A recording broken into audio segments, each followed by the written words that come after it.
চলতি বাংলাদেশ প্রিমিয়ার লিগে এখনও জয়ের মুখ দেখেনি নোয়াখালী এক্সপ্রেস। নিজেদের প্রথম 4 ম্যাচেই পরাজয়ের পর দলটির ট্রেইনার নিয়াজুল ইসলামকে ঘিরে তৈরি হয়েছে নতুন বিতর্ক। বাংলাদেশ ক্রিকেট বোর্ডের দুর্নীতি বিরোধী ইউনিট আকু তার কর্মকাণ্ড নিয়ে তদন্ত শুরু করেছে। বিসিবি ও নোয়াখালী এক্সপ্রেস দলের একাধিক সূত্র জানায়, গত শনিবার দলীয় অনুশীলন শেষে টিম হোটেলে নিজের কক্ষেই আকুর 3 সদস্যের একটি দল দীর্ঘ সময় ধরে জিজ্ঞাসাবাদের মুখে ফেলেন আফগানিস্তানের নাগরিক নিয়াজুল ইসলামকে।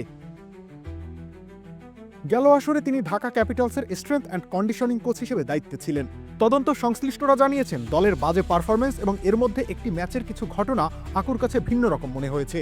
ঘনিষ্ঠ সূত্র জানিয়েছে, একটা নির্দিষ্ট ম্যাচ নিয়ে আকুর কিছু কৌতূহল তৈরি হয়েছে, আর সে কারণেই দলের কোচিং স্টাফ হিসেবে নিয়াজের সাথে তারা কথা বলেছে। জিজ্ঞাসাবাদের এক পর্যায়ে নিয়াজুল ইসলাম মোবাইল ফোন দেখতে চাওয়া হয় এবং সেখানে একটা সন্দেহজনক নাম্বার পাওয়া যায়।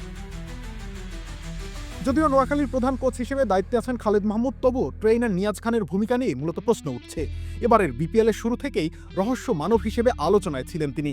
সম্প্রতি নিয়াজ দাবি করেন, সর্বশেষ এশিয়া কাপে আফগানিস্তান জাতীয় দলের সঙ্গে কাজ করেছেন তিনি।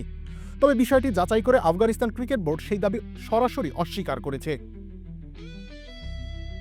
এ বিষয়ে বিসিবি সভাপতি আমিনুল ইসলাম বুলবুলও মুখ খুলেছেন। তিনি জানিয়েছেন, নোয়াখালী এক্সপ্রেসের টিম ম্যানেজমেন্টের একজন সদস্য আকুর নজরদারিতে আছেন। নিয়াজুল ইসলামকে ঘিরে চলমান এই তদন্তের পরিণতি কি হয় সেটাই এখন দেখার বিষয়। তবে বিপিএল এর শুরুতেই এমন বিতর্ক টুর্নামেন্টের ভাবমূর্তিকে আবারও প্রশ্নের মুখে ফেলেছে। রবিউল ইসলাম রানী, খেলা ৭১।